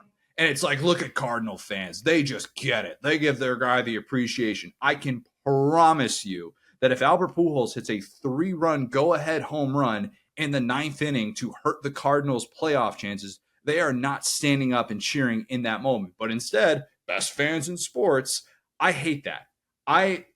The notion that Cardinal fans are so smart and that Cub fans are just so dumb, it is a bias. It is something that I have dealt with for a long, long time. I've been to Cubs Cardinals games plenty of times. And this notion that Cub fans just want to show up to the ballpark and just drink beer is such high horse crap. And it just it makes me so unbelievably mad. Don't get it twisted. We still have a better time than those Cardinal fans do. And we still have more fun than they know how to do, even though their stadium's literally named after beer. But nonetheless, not all of us are idiots. You're not so smart. You're not as smart and as great a baseball fans as you really think you are. Maybe the fact that your team's been really good for a very long time has something to do with why your fans consistently show up. Just a thought, just throwing that out there as well. those are the reasons why I cannot stand those two teams. Hold on. Both, I will say I felt like I was living in between Connor's ears these last like 4 or 5 days because I go to Wrigley Field, okay, and I ate the pizza place, and I'm like, wow, this is special. I mean, this is actually not overrated. And then Paul Skeens pitched against the, I literally texted you. I was like, guess what, buddy? Happy day. Paul Skeens versus the mid Cardinals today. Played well. Their pitcher as well played well. Like it was a 0-0 game. And I go to find my typical, every time Skeens starts, I post one of his highlights on my story because they look sick, and all I can find is these Cardinals fans, and I'm just saying the LSU baseball account reposts the Cardinals fans, and my favorite part of the video is this one Cardinals fan performatively taking off his hat, tipping his cap towards the field, and I'm like, oh my god, bro, what a loser. Like, he's like, is the camera on? Here's the camera on, look at me, I'm tipping my cap. How long do you think he tipped his cap for to get that shot? That killed me, bro. I was like, you guys are herbs, bro. you want to talk about cringe. That's cringe right there. Okay. That to me, that drives me nuts. And that is why I hate the I Cardinals. get it now. I get it, to be honest. It affected me one time in my life. I get it. So that makes perfect sense. The fact they've been really good, also probably part of it. If they were terrible, I wouldn't be as bothered. But yeah, I'm bothered. So we want to hear why all of you are bothered. Before we get into comments, mostly from the Saturday Down South Instagram, Will, do you have a specific reason why you hate a rival? You can go in any direction that you want. If you want to go NFL, you want to go college, you want to go as an LSU fan living in the state of Alabama, go in that direction. Whatever you see, whatever you feel the most hate in your heart about, go off. Yeah, I mean, so LSU is super interesting because we're like everyone's second least favorite team, right? Like I always joke about this with people. You go to LSU's Wikipedia and their rivalries are Alabama, Arkansas, Auburn, Florida, Mississippi State, Ole Miss, Texas A&M, they invented that one, Tulane, and go ahead and throw the good old University of Louisiana TM restricted trademark in there. All these all these fan bases, we just want smoke with everybody, but we don't have like a rivalry week rival. That's A&M, and they hate Texas more than us. That's the thing. It's like we're everybody's second. So actually, LSU fans are equal opportunity haters. Okay, I really do not hate Auburn at all. That's kind of my own thing. The Tiger Bowl I always thought was cool, but everybody else in there, I've had some hated moments against, like, Mississippi State with Dak, Ole Miss, even last year, right, where it's like, this team's killing me. Bama, I think just everyone hates Bama. Like, it's pretty like universal, right? Like, other than Bama. So yeah, I actually don't think I have anything to declare, because I guess you could argue, like, it's weird because you could feel like, oh well, Georgia is now above Florida's weight class, so they're a bigger rival with LSU now. But also, we've beat them more consecutive years. They beat Georgia in 2020 and not us. So I don't know. Like, that's the thing. Like, so I actually kind of think I have no biases here.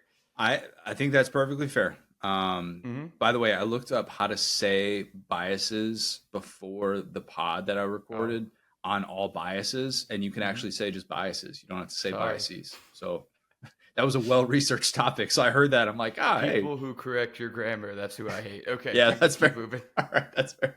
It's just such an elitist thing to do. Meanwhile, I'm sitting here talking about elitist Cardinal fans, and I get that right yeah, back at you. Cubs fan. Hold on. Exactly. Cub fan thinks he knows everything about the English language. All right, let's start with this one from the Saturday Down South podcast Facebook group. Drew Page. I think Drew is the only one that's going to be throwing this at us, but it's a good one. He says everyone should hate Louisville. He's saying this as a Kentucky fan. Mm-hmm. They have the ego of Tennessee fans, but the product of a Rice football team. Connor, we're both Cub fans. You can't have respect for a team that chooses to have a Cardinal as its mascot. Very fair. Although my mom loves Cardinals. It's a very touchy subject. Drew also says their logo has teeth. Birds don't have teeth. Automatic disqualification. That's good. That's a really good point. And then can't even beat an average Kentucky team and haven't beaten UK in 5 straight games, even with one of their best teams. There's a lot there that I like. There's the Cardinal with teeth. We don't talk about that enough. We sure don't. It's a little known secret that zoos, like if you look at a zoo's social media page, Omaha Zoo is really big, San Diego Zoo is really big. I have a point. Trust me, I have a point here. Yeah. They don't like when you give animals human characteristics. Okay. And it's like a big sore subject with them. I don't know if PETA's like that too, but of like doing more human things to animals. And so to give a cardinal teeth probably upsets a lot more people than we actually realize. Can you give me despite a the fact, second example here other than giving a cardinal teeth? I just need to understand what we're talking about. like, if you have a giraffe drinking a beer or something like that, Okay, got it. if you have a bear that's like got like doing a cannonball into a pool or something, Okay, there we go. Yeah, I get it. they They don't like that. don't Okay. like that. They've, at least in my experience from my dealings with this, don't ask, it's a long story. They don't like it when you do that. So I bet the cardinal with teeth actually is a lot more universally hated than we probably realize, and not just by Kentucky fans. Yeah, that rivalry is so funny. Like I got that Kentucky group chat with him and my boy Hayes who always talk about, and the stuff they say is so creative.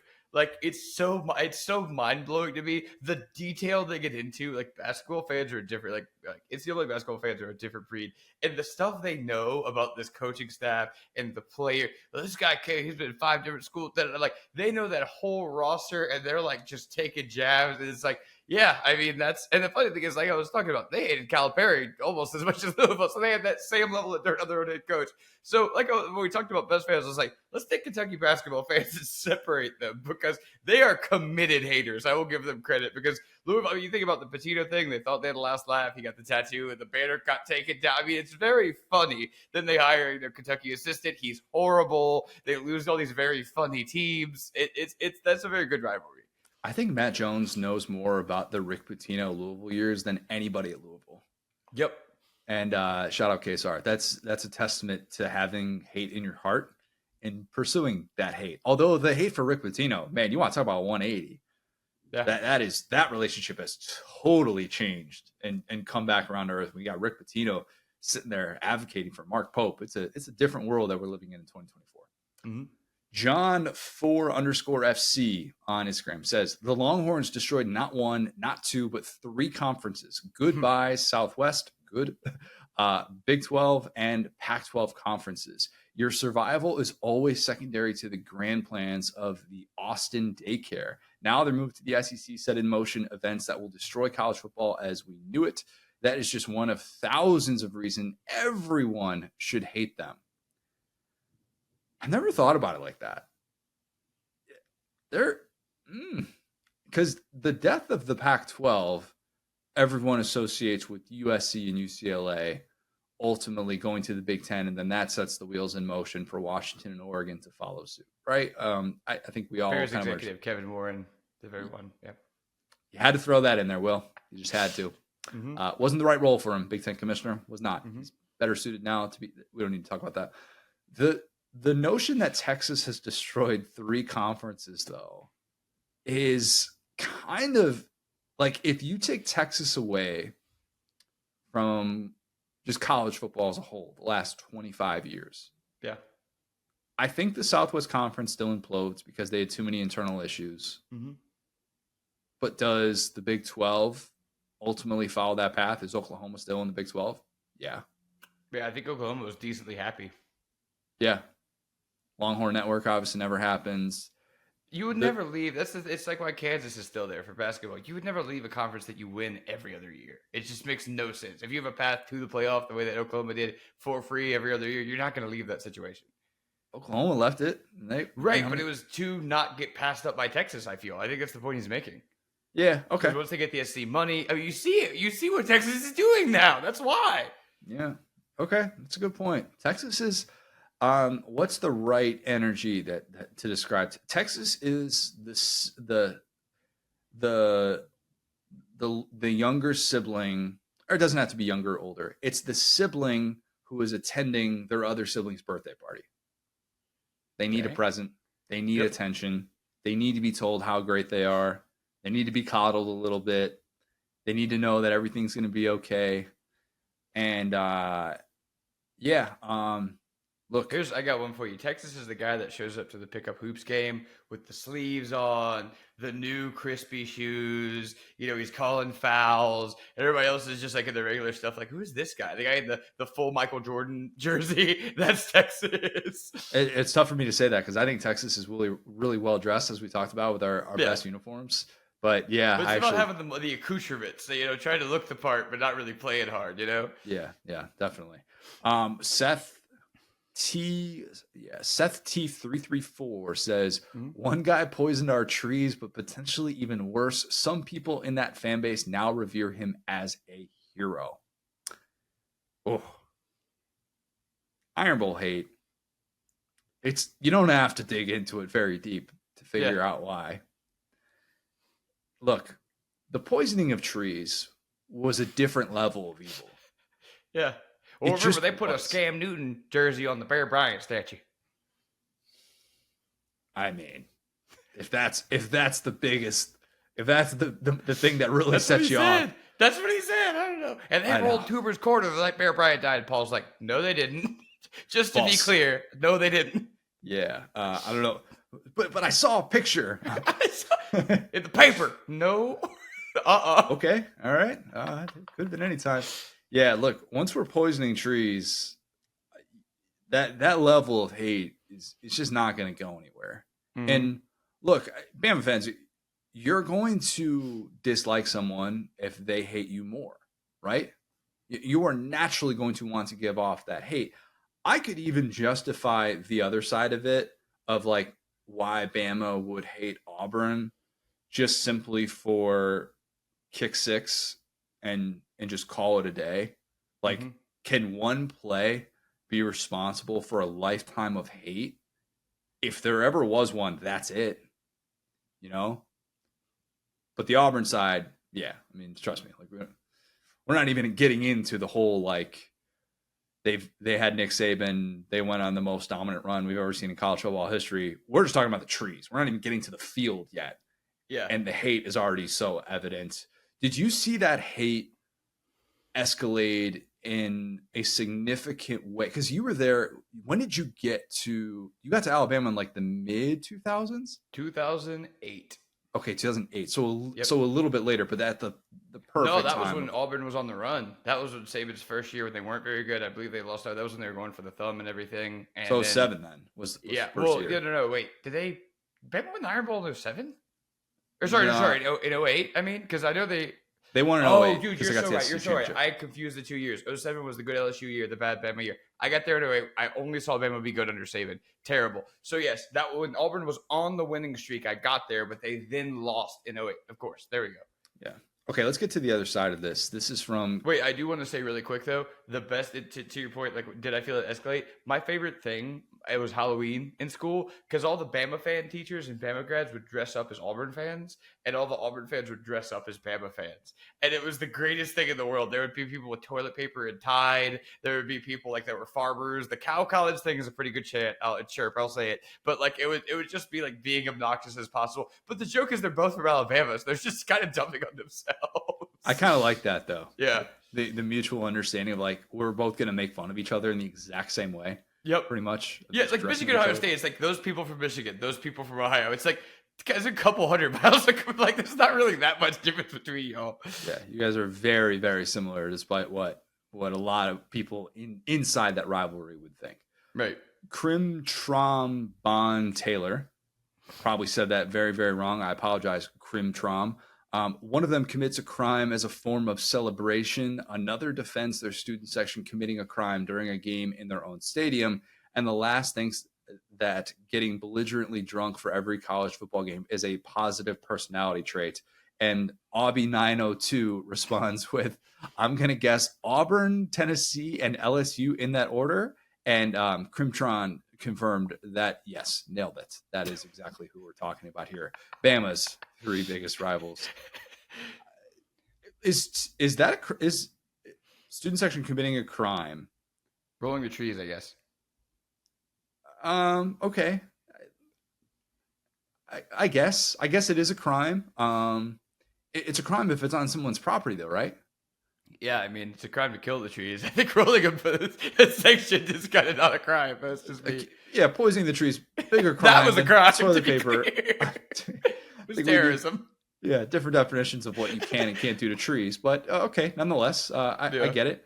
Does it offend you that an Alabama fan said that you get belligerently drunk for every football game and said that you consider it a positive personality trait? Man, if you had survived COVID in the last 2 Coach O years, you'd get it. Fair. Matlock71 says, because they ring cowbells at their games, and if you go, then you'll need to see an audiologist. 85% of audiologists in Mississippi got their undergrad from Ole Miss, so that would be an awkward conversation. Therefore, hating Mississippi State University will make you a less awkward person. That's a great chirp. That's one of the best chirps I've heard, which is that your cowbells make you deaf, and we're the only ones who could fix your hearing. That's pretty good, man. I would hate that. I would hate, like, if you told me, Connor, like, going to a Cardinals game, you're just going to hear nonstop cowbell the entire time, and your head is going to be shaking.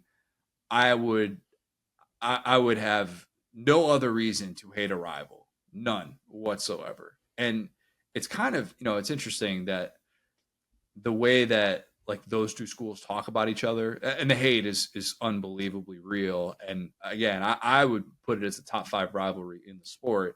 But if you just took away the cowbells, how hated would Mississippi State be for Ole Miss fans?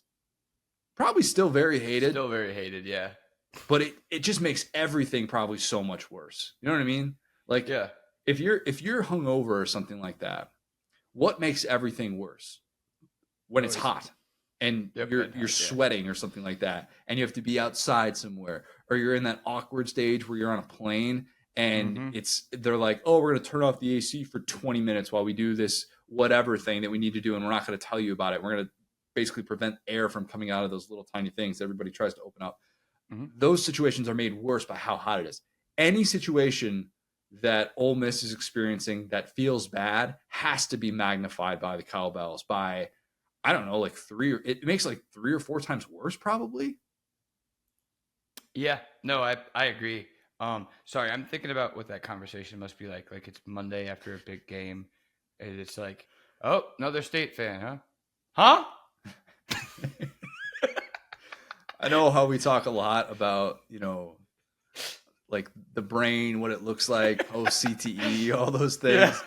Give me Mississippi State ears and what all that looks like if we get 60 years of cowbell. Season ticket holder. I've been going like forever, man.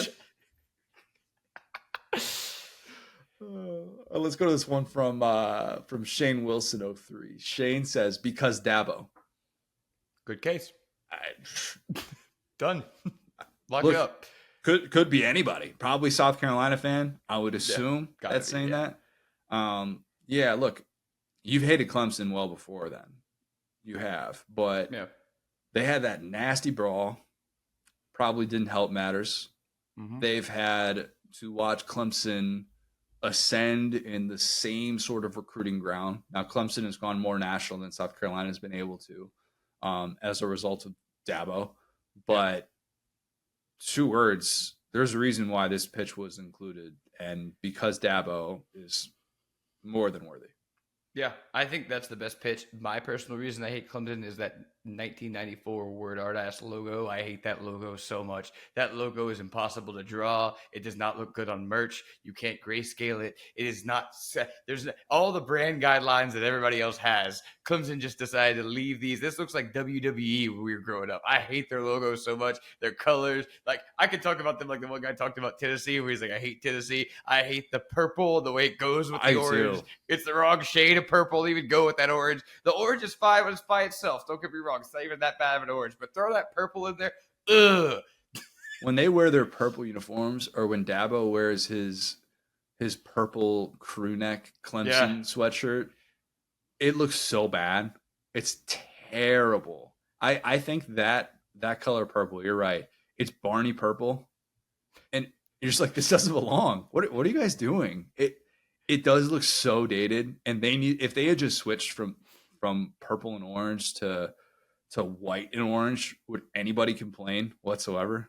They'd be better. But that's the thing, dude. If they've stolen everything from like Heisman, who is at Auburn. So it's like, they're just like diet Auburn. It's like if you got Auburn on Wish. Like, I hate their branding, to be clear, more than I hate Dabo. Well, Auburn's colors don't clash in the way that Right. Auburn does. Clemson's That's do. the other thing. They had it figured out whenever he was at Auburn. It was like, okay, this is a sick. Auburn has some of the sickest jerseys in football. We've talked about this. They do it right. Just a little bit of that orange, mainly the dark purple looks great. And the white. Clemson's like you just turned up all the sliders you were 100, threw it all on a page. It's true. Can you hate a team? Can you hate a rival just because of their colors? Miss Tui would tell you that gaudy orange, you know? It's not part of her color wheel. She's not going to wear it. Yeah. Yeah, I hate the color maroon. I'm sorry. If you're a Agreed. State or an A&M fan. We've talked about this probably, but I like States better than A&M's. I think the script is cool. A&M starts trying to do stuff with it where they like put silver and crap. Ugh. Little Times New Roman. Dude, when they start playing and they get sweaty or it starts raining and it gets that darker, gross, wet shade of maroon, get out of here, bro. Yeah, it's rough. That's rough. Okay, let's end with this one from THTkid.dj says, it's Florida. Enough said. Is that enough said? See, I actually was going to push back on this one because the state of Florida is cool. I don't have much of an issue with the state of Florida.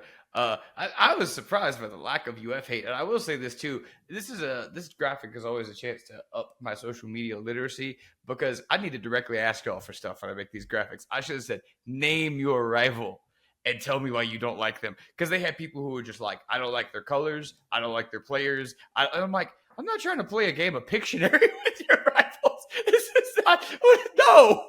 Yeah. So with that in mind, can we declare a winner? I mean, because Dabo is that might take the cake, but that Texas one. That I'm taking the Texas one because I didn't even think they destroyed 3 conferences with like Longhorn Network or the Big 12, the old Southwest Conference, which again, that's kind of like assist credit, but they were directly the reason. Maybe what happened later, we don't know that. And then like got out of the way college football is going. You see the pictures and the photo they have. Like I said, they're that guy with the shooting sleeve at the rec center. I kind of like that one. So John, and they didn't even talk about Bevo. They didn't know their audience there. It's a good point. If you had just mentioned because Bevo, that one's taking the cake every single time. We didn't even need to get into that. That's my personal bias. So you would have been that might be a little bit pandering at this point. That's why I didn't bring it up. I was like, because I didn't see him mention it, so you didn't think about it. You were able to fairly evaluate without thinking of Bevo. That's true. I don't let my hatred for Bevo, distract me from any conversation that I have about Texas going into this season. I talked about how, on last pod, I'm like debating whether or not I'm going to have Texas win a national championship. The thought of Bevo sitting up there on that championship podium, probably doing something stupid, probably getting into trouble, probably hurting people. Mm-hmm. I don't need to see that. I'm not rooting for that, but nonetheless, it could be a reality. I like that one from John _FC though. I think that's the winner. And I think SEC fans will be able to get on board with that, especially if Texas comes in the SEC and is really good. There'll be a lot of fans that instantly hate Texas. The horns down wasn't even brought up in that pitch. Yeah. The reaction. Because we know that. That's why this is a flex of a pitch. They didn't even have to bring up old stuff. They were like, you know what? But here's this. Texas fans do not hate horns down, by the way. I need to get it on record and say Texas fans actually don't hate that as much as the outside world thinks that they do. It's more of like the pushback from administration and stuff. That's been like, if you look at any comments from like Texas fans and stuff like that, and get that Twitter isn't real life or whatever. But if you look at those conversations, they almost view it as like a point of pride. So I don't know that makes Texas itself that hateable if we're just talking about that. And if we had gotten a pitch from an Oklahoma fan saying just that of like, they get upset at horns down. It's like, I don't know that everybody looks at it that specific way. So I'll give them a little bit of grace for that. But yeah, destroying 3 conferences and being perhaps responsible for a very new era of college football. That's a pretty good pitch. Sold me. Yeah. All right. Let's wrap things up here. This is a longer pod for the people, but a lot to it today, a lot to discuss. If you have not, leave us a 5-star review, subscribe to our YouTube channel where you can watch. We were just roasted dudes for dancing, but we had a lot to say. We did. Find another pod that goes this long talking about dudes dancing. If you have not, like I said, leave us that 5-star review. Follow us on Twitter at the SDS Pod, at Sides on South, at CJ O'Gara, at Go So Hard. Thanks, guys. Talk soon.